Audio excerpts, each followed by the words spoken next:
കേരള PSCയുടെ junior accountant എക്സാമിലേക്കുള്ള company law ക്ലാസ്സുകളാണ് ഇനി നമുക്ക് പഠിക്കാനുള്ളത്. കമ്പനി ലോ എന്ന മൊഡ്യൂളും കൂടി കംപ്ലീറ്റ് ചെയ്ത് കഴിഞ്ഞാൽ നമ്മളെല്ലാം തീർത്തിട്ടുണ്ട്. ഇതിന് മുമ്പ് 9 മൊഡ്യൂൾ കംപ്ലീറ്റ് ചെയ്തു. ഇത് 10ാമത്തെ മൊഡ്യൂളാണ്. ഇതിൻ്റെ കൂടെ തന്നെ MCQ questions, previous year questions ഒക്കെ നമ്മൾ അപ്ലോഡ് ചെയ്തിട്ടുണ്ട്. അപ്പോൾ ക്ലാസ്സുകളൊക്കെ എല്ലാവരും കാണുക. ക്ലാസ് ഇഷ്ടമാവുകയാണെങ്കിൽ ചാനൽ സബ്സ്ക്രൈബ് ചെയ്യുകയും വീഡിയോസ് ലൈക്ക് ചെയ്യുകയും ചെയ്യുക. കൂടാതെ നിങ്ങളുടെ അഭിപ്രായങ്ങൾ കമൻറ്റ് ബോക്സിലൂടെ രേഖപ്പെടുത്തുക. Then welcome to my channel. It's me Athira. Company law അല്ലെങ്കിൽ കോർപ്പറേറ്റ് ലോയാണ് ഇനി നമുക്ക് പഠിക്കാനുള്ളത്. കമ്പനി ലോയായി ബന്ധപ്പെട്ട് കുറച്ച് ടോപ്പിക്സ്, ആ മൊഡ്യൂളിലെ ടോപ്പിക്സാണ് നമ്മൾ ഈ ക്ലാസ്സിലൂടെ, ഈ ക്ലാസ്സും അടുത്ത ക്ലാസ്സുമായിട്ട് നമ്മൾ എടുത്ത് തീർക്കുന്നതായിരിക്കും. ഇപ്പോൾ എന്തൊക്കെ കാര്യങ്ങളാണ് നമ്മുടെ മൊഡ്യൂളിൽ പറഞ്ഞിരിക്കുന്നത്, ആ രീതിയിൽ തന്നെയായിരിക്കും നമ്മൾ ക്ലാസ് കണ്ടക്ട് ചെയ്യുന്നത്. അപ്പോൾ ആദ്യം എന്താണ് കമ്പനി ലോ അല്ലെങ്കിൽ എന്തൊക്കെയാണ് അതിൽ വരുന്നത് എന്ന കാര്യങ്ങളാണ് പറയുന്നത്. ഈ PDF-ന് പിന്നെ ഒരു കുറച്ച് കുഴപ്പമുണ്ട് കേട്ടോ. ഇത് ഫോണിൽ ചെയ്തപ്പോൾ അധികം നേരെ ആയിട്ടില്ല, അറേഞ്ച് ചെയ്തത് അത്ര കറക്റ്റ് ആയിട്ടില്ല. അപ്പോൾ നിങ്ങൾ വായിക്കുമ്പോൾ നേരെ വായിക്കാൻ വേണ്ടി ശ്രദ്ധിക്കുക. ക്ലാസ് കേൾക്കുമ്പോൾ ഒന്ന് ശ്രദ്ധിച്ചാൽ മതി. അപ്പോൾ പിന്നെ ഞാൻ ടെലഗ്രാമിൽ ഇട്ട് തരുമ്പോൾ നിങ്ങൾക്ക് വായിക്കാനായാലും ഈസി ആയിരിക്കും. അപ്പോൾ എന്തായാലും നമുക്ക് ഇന്ന് തന്നെ ഈ കമ്പനി ലോ എന്നുള്ള മൊഡ്യൂളും തീർക്കാം എന്ന് വിചാരിക്കുന്നു. ക്ലാസ്സിലേക്ക് പോകാം. Corporate law, also known as business law, company law or enterprise law, is the body of law governing the right, relations and conduct of persons, company, organization and business. ഇപ്പോൾ corporate law എന്ന് പറയുന്നത് company law, business law എന്നൊക്കെ പറയുന്നത് എന്താണ്, same ആണെന്നുള്ളത് ഓർത്ത് വയ്ക്കുക. ഇനി എന്താണ് കമ്പനി ലോയിൽ പറയുന്നത്? ഒരു കമ്പനിയുടെ എന്തൊക്കെ കാര്യങ്ങളാണ്, അതിൻ്റെ മാനേജ്മെൻറ്റ്, സ്ട്രക്ചർ, അഡ്മിനിസ്ട്രേഷൻ, പിന്നെ അഫയേഴ്സ്, കണ്ടക്ട് ഓഫ് അഫയേഴ്സ് ഒക്കെ ഡീൽ ചെയ്യുന്നതിനെയാണ് നമ്മൾ കമ്പനി ലോ എന്ന് പറയുന്നത്. ഒരു കമ്പനി എന്ന് പറയുന്നത്, കമ്പനി എന്താണ്, അല്ലെങ്കിൽ കമ്പനിക്ക് ഇപ്പോൾ സെപ്പറേറ്റ് ലീഗൽ എൻറ്റിറ്റി ഉണ്ട്, പിന്നെ എന്താണ് കോമൺ സീലുണ്ട്, അങ്ങനെ ഒരു ആർട്ടിഫിഷ്യൽ ജുഡീഷ്യൽ പേഴ്സൺ ആണ് എന്ന കാര്യങ്ങളൊക്കെ, ആർട്ടിഫിഷ്യൽ പേഴ്സൺ അല്ലേ കമ്പനി, അതൊക്കെ നമ്മൾ പഠിച്ചതാണ്. അപ്പോൾ അതൊക്കെയാണ് ആദ്യം പറയുന്നത്. പിന്നെ എന്താ കമ്പനിയുടെ ലോ എന്ന് പറയുന്നത് എന്താണ്, അല്ലെങ്കിൽ ഇപ്പോൾ കമ്പനിയുടെ ലോ നമുക്ക് കുറച്ച് എന്തെങ്കിലും ഒരു റൈറ്റ് അല്ലെങ്കിൽ കമ്പനിയിലുള്ള ഡ്യൂട്ടീസൊക്കെ, റെസ്പോൺസിബിലിറ്റി ഒക്കെ ചേഞ്ച് ചെയ്യണമെങ്കിൽ നമ്മൾ എന്ത് ചെയ്യണം, അത് അമെൻഡ് ചെയ്യേണ്ടതായിട്ട് വരും. A company is given legal entity status by incorporating under company law. In terms of Companies Act 2013, a company means a company incorporated under this act or under any previous company law. Section 220-ലാണ് പറയുന്നത്. അപ്പോൾ 2013 company act പ്രകാരം ഒരു company എന്ന് പറയുന്നത് ഏതെങ്കിലും ആക്ടിൻ്റെ കീഴിൽ incorporate ചെയ്തിരിക്കുന്നതിനെയാണ് നമ്മൾ എന്ത് വിളിക്കുന്നത്, കമ്പനി എന്ന് പറയുന്നത്. The Companies Bill 2012 was assented to by the President of India and on 29th August 2013 and notified in the Gazette of India in 30/8/2013. 2013 August 30-നാണ് അത് ചെയ്തത്. അപ്പോൾ 2013 കമ്പനീസ് ആക്ട് എന്നാണ് നമ്മളതിനെ പറയുന്നത്. ഇനി 3 തരത്തിലുള്ള കമ്പനീസ്, ബേസിക് എത്ര കമ്പനീസ്, 3 ടൈപ്സ് ഓഫ് കമ്പനീസ് ആണ്. ഏതൊക്കെയാണ്? പ്രൈവറ്റ്, പബ്ലിക്, പിന്നെ 1 പേഴ്സൺ കമ്പനി. ഇനി വേറെ രീതിയിൽ നമുക്ക് കമ്പനീസിനെ ക്ലാസിഫൈ ചെയ്യാം. ഇതൊക്കെ ഒരു ഇൻട്രൊഡക്ഷൻ ആണെന്ന രീതിയിൽ പഠിച്ചാൽ മതി. ഇൻകോർപ്പറേഷൻ്റെ ബേസിൽ എങ്ങനെയൊക്കെ ക്ലാസിഫൈ ചെയ്യാം? സ്റ്റാറ്റ്യൂട്ടറി കമ്പനി എന്നും രജിസ്റ്റേർഡ് കമ്പനി എന്നും. സ്റ്റാറ്റ്യൂട്ടറി കമ്പനി എന്ന് പറയുന്ന സ്റ്റേറ്റ് ലെജിസ്ലേച്ചർ അല്ലെങ്കിൽ പാർലമെൻറ്റിൻ്റെ ഒരു ആക്ട് കൊണ്ട് വന്നതാണെങ്കിൽ അതിനെ നമ്മൾ എന്ത് വിളിക്കും? സ്റ്റാറ്റ്യൂട്ടറി കമ്പനി എന്ന് വിളിക്കും. അപ്പോൾ അങ്ങനെ വരുമ്പോൾ കമ്പനീസ് ആക്ട് 2013 നമുക്ക് അതിൽ അപ്ലൈ ചെയ്യേണ്ട വരില്ല. ഇപ്പോൾ reserve bank of India, LIC തുടങ്ങിയവ. ഇനി രജിസ്റ്റേർഡ് കമ്പനി എന്ന് പറയുമ്പോൾ 2013 കമ്പനീസ് ആക്ട് പ്രകാരം ഇൻകോർപ്പറേറ്റ് ചെയ്തിട്ടുള്ള കമ്പനിയാണെങ്കിൽ നമ്മളതിനെ രജിസ്റ്റേർഡ് കമ്പനി എന്ന് പറയും. ദെൻ ലയബിലിറ്റിയുടെ ബേസിൽ നമ്മൾ എങ്ങനെയൊക്കെ ക്ലാസിഫൈ ചെയ്യും? അൺലിമിറ്റഡ് ലയബിലിറ്റി കമ്പനി, പിന്നെയോ limited by guarantee, then limited by shares. ഇങ്ങനെ 3 ആയിട്ടാണ് ക്ലാസിഫൈ ചെയ്യുന്നത്. എന്താണ് അൺലിമിറ്റഡ് ലയബിലിറ്റി കമ്പനി എന്ന് പറയുന്നത്? In this type of company the members are liable for the company's debt in proportion to the respective interest in the company and the liability is unlimited. Liability unlimited ആയിരിക്കും. അതാണ് അങ്ങനെ വരുന്നത്. ആ പേരിൽ നിന്ന് തന്നെ കിട്ടുമല്ലോ. ഇനി ലിമിറ്റഡ് ബൈ ഗ്യാരണ്ടി എന്ന് പറയുന്നത് എന്താ? A company that has the liability of its members limited to such amount as the members may respectively undertake by the memorandum to contribute to the assets of the company in the event of its being wound up is known as company limited by guarantee. ഒരു guarantee amount ഉണ്ടാവും, മെമ്പേഴ്സിൻ്റെ respectively എത്രയാണ് liability എന്ന് കണ്ടുപിടിക്കുന്നത്. അതിനെയാണ് company limited by guarantee എന്ന് പറയുന്നത്. Then company limited by ഷെയർസും ഉണ്ടാവും. ജസ്റ്റ് ഒന്ന് വായിച്ച് നോക്കിയാൽ മതി. ഇനി നമുക്ക് memorandum of association, articles of association എന്താണെന്നറിയാം. എന്താണ് മെമ്മോറാണ്ടം ഓഫ് അസോസിയേഷൻ എന്ന് പറയുന്നത്? കമ്പനിയുടെ ഒബ്ജക്റ്റീവ് എന്താണ് അതിനെപ്പറ്റി പറയുന്നതാണ് മെമ്മോറാണ്ടത്തിൽ വരുന്നത് അല്ലേ. Memorandum of association is A document which set out the constitution of a company and is therefore the foundation on which the structure of a company is build. It define the scope of the companies activity and relation. എന്തൊക്കെയാണ് കമ്പനിയുടെ scope, എന്തൊക്കെ activities ആണ് എന്നുള്ളത് ഏതിലാണ് പറയുന്നത്? Memorandum of അസോസിയേഷനിലാണ് പറയുന്നത്. Then memorandum of അസോസിയേഷൻ്റെ കുറച്ച് ടേബിൾസ് ഉണ്ട്, അത് നമുക്ക് നോക്കാം. Section 4(6) of the Act provide that memorandum of association should be in any one of the forms specified in A, B, C, D, E of Schedule 1 to the Act as may be applicable in relation to the type of company. First, the form in Table A is applicable in the case of company limited by shares. Table A എന്ന് പറയുന്നത് എന്താണ്? Limited by shares ആണ്. ഇത് പഠിച്ചു വെക്കണേ. Then table B എന്ന് പറയുന്നത് company limited by guarantee not having a share capital. അപ്പോൾ ടേബിൾ എ എന്ന് പറയുന്നത് ലിമിറ്റഡ് ബൈ ഷെയർസും ടേബിൾ ബി എന്ന് പറയുന്നത് limited by guarantee not having a share capital. Then table C limited by guarantee having a share capital. അപ്പോൾ A എന്ന് പറയുന്നത് എന്തായിരുന്നു? Limited by share. ബി എന്ന് പറയുന്നത് limited by guarantee not having a share capital. Table C എന്ന് പറയുന്നത് limited by guarantee having a share capital ആണ്. Then table D company not having a share capital. Unlimited company not having a share capital. Table E unlimited company having a share capital. Okay, ഇത് പഠിക്കണേ, എഴുതി വെച്ച് തന്നെ പഠിക്കാം. ഇനി എന്താണ് articles of association എന്ന് പറയുന്നത്? ആർട്ടിക്കിൾസിൽ എന്താ പറയുക? റൂൾസ് ഒക്കെ ആയിരിക്കും പറയുക അല്ലേ. നോക്കിയേ, according to section 2(5) of the companies act 2013, article means articles of association of a company as originally framed or as altered from time to time or applied in pursuance of any previous company law or of this act. It includes the regulations contained in table A in schedule 1. regulations, rules and regulations ആണ് ഇതിൽ പറയുന്നത്, ഈ articles of അസോസിയേഷനിൽ പറയുന്നത്. അപ്പോൾ memorandum എന്ന് പറയുന്ന scope അല്ലെങ്കിൽ objective എന്ന് ഓർത്ത് വയ്ക്കുക. ആർട്ടിക്കിൾസ് എന്ന് വെച്ചാൽ എന്താണ്? റൂൾസ് ആയിട്ടും ഓർത്ത് വയ്ക്കുക. Then a company is composed of members. ഇനി നമ്മൾ മെമ്പറെ പറ്റിയിട്ടാണ് പഠിക്കുന്നത് കേട്ടോ. Members so it has its own entity distant from മെമ്പേഴ്സും കമ്പനിയും രണ്ടല്ലേ? അതെ. Every share holder is a member and every member is a share holder. However there may be exceptions to this statement. കുറേ എക്സെപ്ഷൻസ് ഒക്കെ ഉണ്ടെങ്കിലും എന്താണ്, എല്ലാ share ഹോൾഡറും എല്ലാ മെമ്പറും ഷെയർ ഹോൾഡർ ആണെന്നാണ് പറയുന്നത്. പക്ഷേ ചില എക്സെപ്ഷൻസ് ഉണ്ട്, നമ്മൾ ഡീറ്റെയിൽ ആയിട്ട് പറയുന്നില്ല. പിന്നെയുള്ളത് കമ്പനി മാനേജ്മെൻറ്റ് ആൻഡ് അഡ്മിനിസ്ട്രേഷൻ. നമ്മുടെ ടോപ്പിക്കാണ് കമ്പനി മാനേജ്മെൻറ്റ് ആൻഡ് അഡ്മിനിസ്ട്രേഷൻ. ഈ കമ്പനി മാനേജ്മെൻറ്റ് ആൻഡ് അഡ്മിനിസ്ട്രേഷനിൽ പല റൂളുകളുണ്ട്. മെമ്പേഴ്സ് ആ റിലേറ്റ് ചെയ്തിട്ടുള്ള കുറേ റൂൾസൊക്കെ ഉണ്ട്. അപ്പോൾ എല്ലാ റൂൾസും നമ്മൾ പറയുന്നില്ല, അങ്ങനെ പറഞ്ഞു കഴിഞ്ഞാൽ തീരില്ല. അത്രയേ അധികം റൂൾസ് ഉണ്ട്. റൂൾ 9 അങ്ങനെയൊക്കെ പറഞ്ഞ റൂളുണ്ട്. അപ്പോൾ നമ്മൾ എന്ത് ചെയ്യാം, കുറച്ച് റൂൾസ് എന്തൊക്കെയാണ് നമുക്കൊന്ന് നോക്കാം. Rule 3 of companies management and administration rule 2014 എന്താ പറയുന്നത്? റൂൾ 3ൽ every company limited by share shall from the date of its registration maintain a register of its members in form number MGT 1. അതായത് എല്ലാ മെമ്പേഴ്സിൻ്റെ ഒരു register എന്ത് ചെയ്യണം? Maintain ചെയ്യണം. അത്രയേ ഉള്ളൂ. Then Section 255 of the Companies Act 2013 provides the mode by which a person may acquire membership. എങ്ങനെ നമുക്കൊരു കമ്പനിയിൽ മെമ്പർഷിപ്പ് ലഭിക്കാം? എങ്ങനെ ലഭിക്കാം?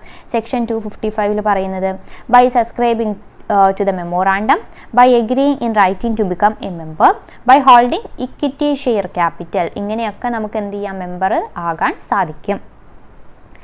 Then, in accordance with Section 88, every company shall keep a register of its members.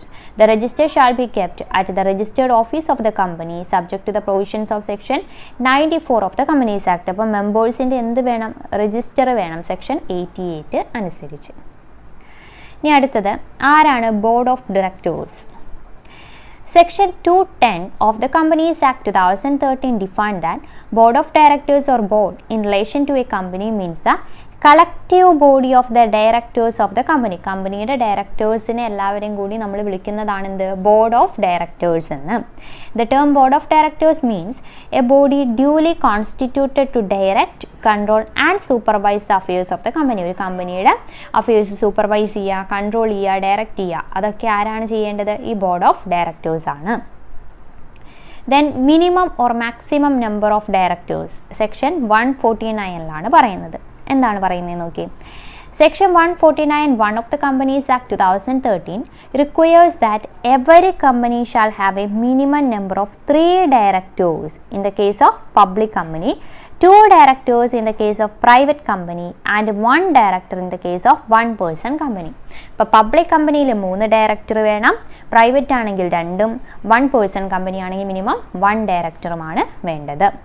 A company can appoint a maximum 15 directors. A company may appoint more than 15 directors after passing a special resolution in general meeting. കമ്പനിയിൽ maximum 15 ഡയറക്ടേഴ്സിനെ നമുക്ക് appoint ചെയ്യാം. ഇനി 15-ൽ കൂടുതൽ appoint ചെയ്യണമെങ്കിൽ എന്ത് ചെയ്യുക? General meeting വിളിച്ചു കൂട്ടിയിട്ട് സ്പെഷ്യൽ റെസൊല്യൂഷൻ പാസ് ചെയ്താൽ മാത്രം മതി.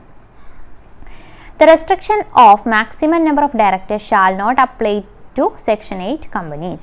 Section 8 companiesലെ maximum number of directorsന്റെ restriction ഒന്നും പറയുന്നില്ല.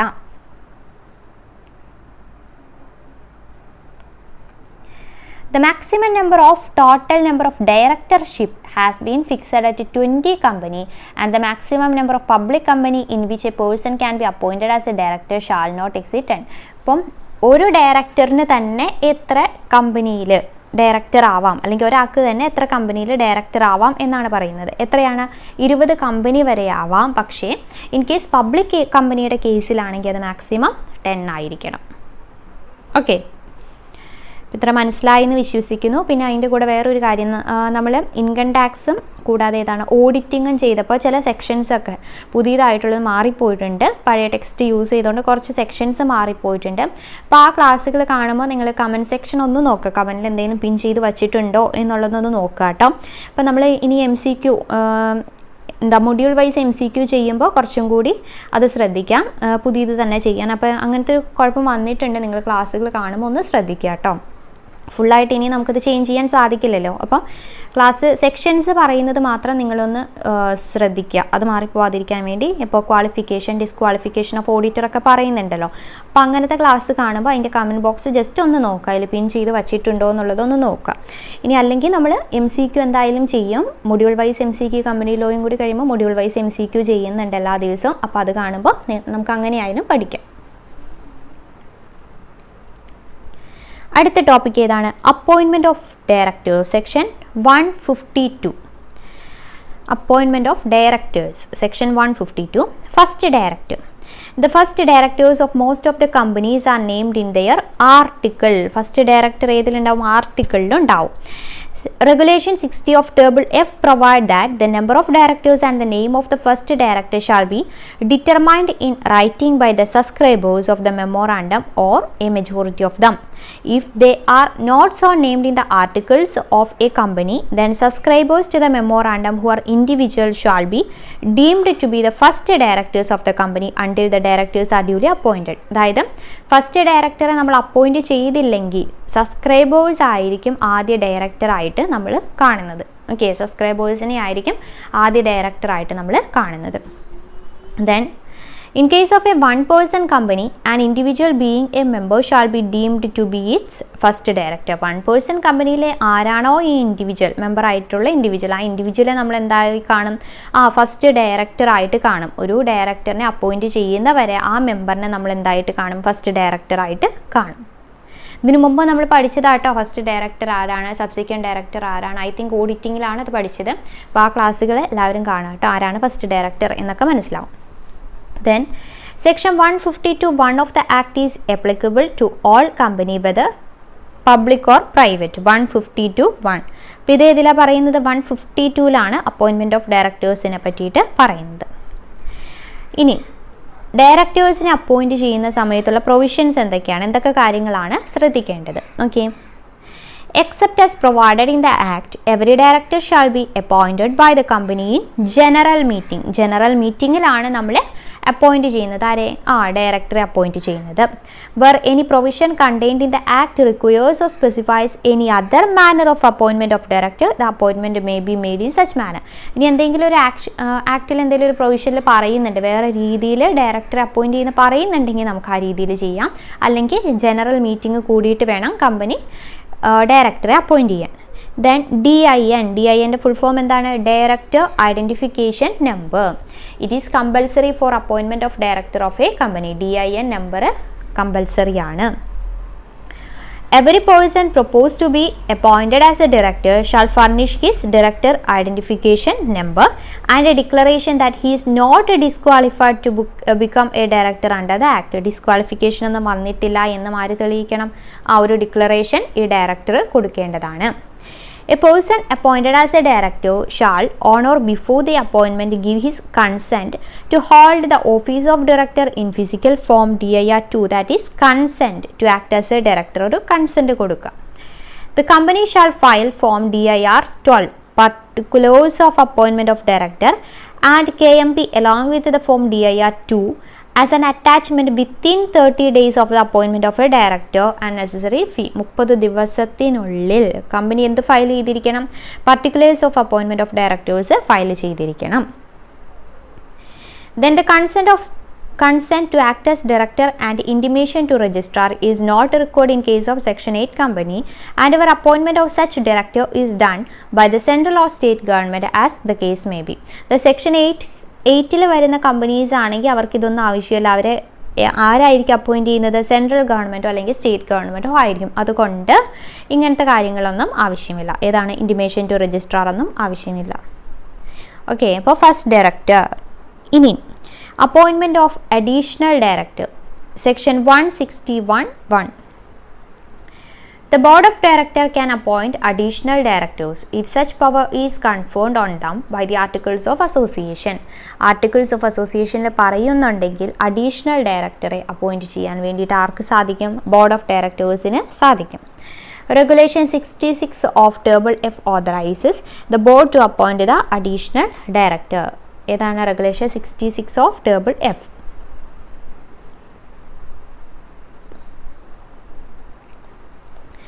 The number of directors and additional directors together shall not at any time exceed maximum strength fixed for the board by the article. ആർട്ടിക്കിൾസിൽ നമ്മളൊരു maximum strength പറഞ്ഞിട്ടുണ്ടാവും അല്ലേ? Maximum എത്ര directors വരെ appoint ചെയ്യാം എന്നുള്ളത് പറഞ്ഞിട്ടുണ്ടാവും.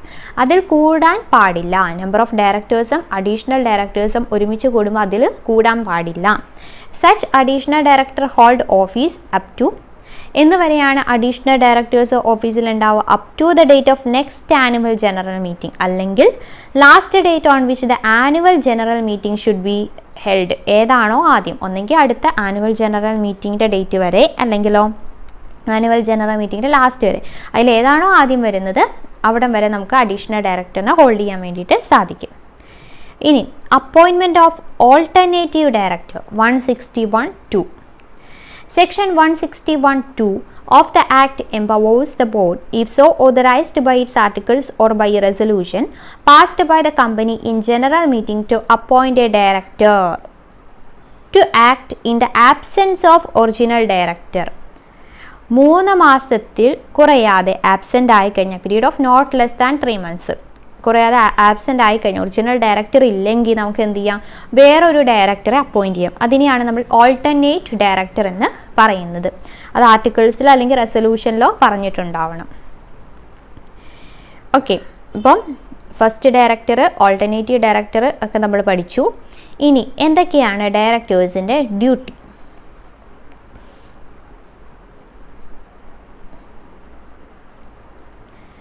ഡ്യൂട്ടീസ് ഓഫ് ഡയറക്ടർ സെക്ഷൻ 166 പറയുന്നത്. The duties of directors are contained in section 166 of the companies act 2013. എന്തൊക്കെയാണ്? Duty to act as per the articles of the company.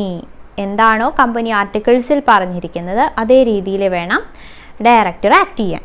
Then duty to act in good faith, വിശ്വാസം വേണം അല്ലേ? മെമ്പേഴ്സിന് benefit ഉണ്ടാവുന്ന രീതിയിൽ, അല്ലെങ്കിൽ കമ്പനിയുടെ employees, company share holders അവരുടെയൊക്കെ interest നോക്കിയിട്ട് വേണം. കൂടാതെയോ എൻവയോൺമെൻറ്റിൻ്റെ പ്രൊട്ടക്ഷന് നോക്കി അങ്ങനെ വേണം ആക്ട് ചെയ്യാൻ വേണ്ടിയിട്ട്. Then duty to exercise due care. A director of a company shall exercise his duties with due and reasonable care, skill and diligence, and shall exercise independent judgment. Independent judgment എടുത്തിരിക്കണം. പിന്നെ നല്ല എന്താ പറയുക, reasonable care, കമ്പനിയുടെ കാര്യത്തിലൊക്കെ care ആയിരിക്കണം, skill ഉണ്ടായിരിക്കണം, അതൊക്കെ വേണം. Duty to avoid conflict of interest. Conflict എന്തെങ്കിലും ഉണ്ടാവുകയാണെങ്കിൽ അതൊക്കെ അവോയ്ഡ് ചെയ്യാൻ വേണ്ടിയിട്ടും ആര് നോക്കണം? ഇവർ നോക്കണം, ഡയറക്ടർ നോക്കണം. Duty not to make any undue gain. ഒരു ഡയറക്ടർ എന്ന രീതിയിൽ, ഒരു കമ്പനിയുടെ ഡയറക്ടർ എന്ന രീതിയിലുള്ള അയാൾക്ക് കിട്ടുന്ന ഗെയിൻ അല്ലാണ്ട് വേറൊരു ഗെയിൻ ഉണ്ടാക്കാൻ വേണ്ടിയിട്ട് ആർക്ക് പാടില്ല? ഈ ഡയറക്ടർക്ക് പാടില്ല. Duty not to assign his office. A director of a company shall not assign his office and any assignment so made shall be വോയിഡായി പോകുന്നുള്ളത്. ഓഫീസ് അസൈൻ ചെയ്യാൻ പാടില്ല. അപ്പോൾ ഇത്രയാണ് പ്രധാനപ്പെട്ട ഡ്യൂട്ടീസ്. ഇപ്പോൾ നമ്മൾ എന്തൊക്കെ പഠിച്ചു? കമ്പനി ലോ എന്താണ്, പിന്നെ മെമ്പേഴ്സിനെ പറ്റിയിട്ട് പഠിച്ചു, പിന്നെ ഡയറക്ടേഴ്സിനെ പറ്റി, ബോർഡ് ഓഫ് ഡയറക്ടേഴ്സിനെ പറ്റി പഠിച്ചു, പിന്നെ ഡ്യൂട്ടീസ് അല്ലേ, ഫങ്ഷൻസ്, റെസ്പോൺസിബിലിറ്റി, ഡ്യൂട്ടി പഠിച്ചു. ഇനി നമുക്ക് ബോർഡ് കമ്മിറ്റി, ബാക്കി കാര്യങ്ങൾ, ഓഡിറ്റ് കമ്മിറ്റിയൊക്കെ പഠിക്കാം. അപ്പോൾ അതിനു മുമ്പ് ഇത്രയും കാര്യങ്ങൾ നിങ്ങൾ പഠിക്കുക. ബാക്കി നമുക്ക് അടുത്ത ക്ലാസ്സിലൂടെ പഠിക്കാം. അപ്പോൾ അതുവരെ താങ്ക് യു.